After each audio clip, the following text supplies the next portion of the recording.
Thousands of American families are waking up this morning directly affected by what's happening overseas. Since 2003, nearly 7,000 U.S. troops have been killed while fighting in Iraq and Afghanistan, countless others injured. And those tragic events continue affecting families right here in our community. But who were these men who made the ultimate sacrifice for people like you and me?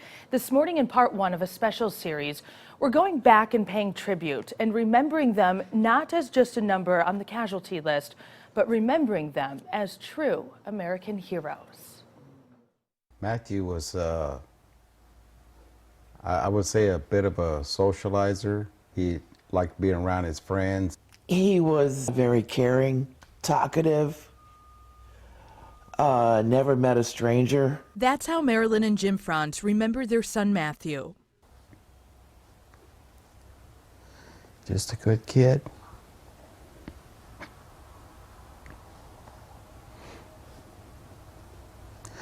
Miss him terribly. At 17, Matthew had his mother sign papers so he could join the U.S. Marines. I knew that that's what he wanted to do, and there was no way I could have stopped him. But during boot camp, he injured his ACL. He was medically discharged and returned to Lafayette to work for a few years. He refused to give up, though, on his dream to continue serving in the military. He picked me up from work one day and he said, I'm going to join the Army Reserves. He left for Kuwait in September of 2005. Before deploying to Iraq at the end of December that year, he was able to come home to Lafayette one last time. He came home for Christmas, and I'm glad he did. Tell me about the last night you spent with Matthew before he went back to Iraq. Said our goodbyes. Then I was walking back to the car across the parking lot. I got a big lump in my throat. It's like the spirit was telling me that he wasn't coming back. And he was right. Matthew never came home. It wasn't even a month before he was killed in Hawija by a roadside bomb. Everyone was killed except for the driver. The driver got out alive. January 20th, knock at the door. Bring me back to that night. What do you remember? I heard this bang, bang, bang at the door. So I went and I answered it, and there were two Army sergeants standing there, and I knew. When you saw those two men standing at the door, what did you know? I knew something was wrong.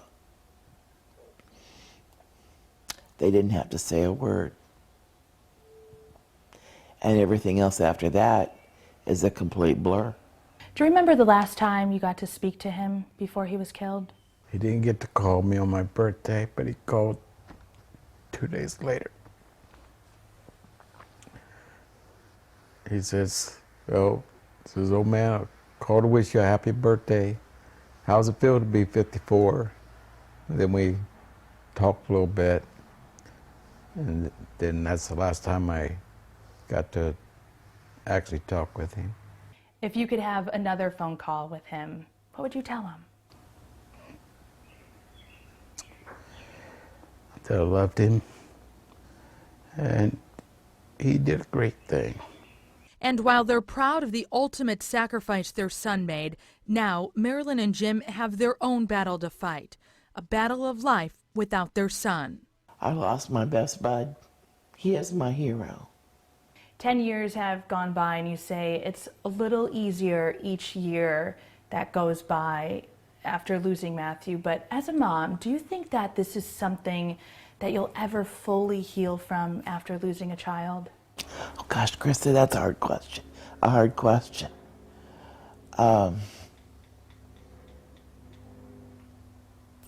It's always there. And he's always on my mind. It's hard to fathom that here it's been 10 years. You know, and what he would have become, you know, in those 10 years. Would he be married? Would we have grandchildren? What kind of job would he have? They're the same questions Pam Mao will also never get answers to about her son, Cody Putnam. I think he would have been a coach of some kind. He loves sports. But like Matthew, Cody also never made it back home to Lafayette. He was killed in Baghdad on April 12, 2007 by an improvised explosive device, or IED. Mao remembers being at dinner that night with her husband when she says she knew something didn't feel right. I was just a mess that day for some reason. That night after dinner, there was also a knock at her door. At first, she thought it was just her daughter-in-law and granddaughter visiting. I saw Molly's car, and I thought, oh, Molly and Maddie are in town, and they just stopped by to say hi.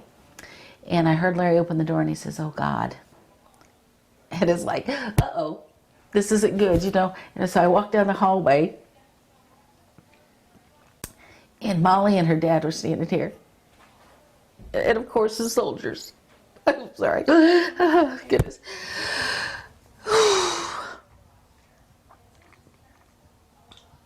And all I remember is, you know. And I just remember, Krista, I wanted to pick up that lamp and just throw something, you know. Each family now taking one day at a time. To say how much I missed him, it's difficult to do that. An important reminder this week before Memorial Day. Not just to remember them on Memorial Day, but every day, I think so often. And that was why it was so important for these families to, you know, obviously not easy for them to sit down and retell their son's stories, but just to remember them and to keep their stories alive. Very special families. In part two, I sit down with several other families from our community and hear their stories of life after their loss. Here's a look at what I'm working on for tomorrow. How do you get by after losing a child? It's only by the faith that you walk. It's step by step.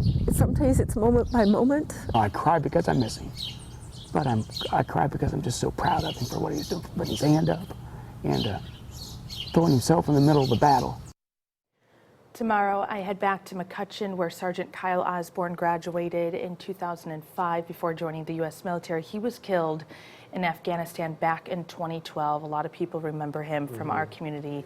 You could hear the Osborne story and several other families' powerful stories tomorrow right here on News 18 this morning.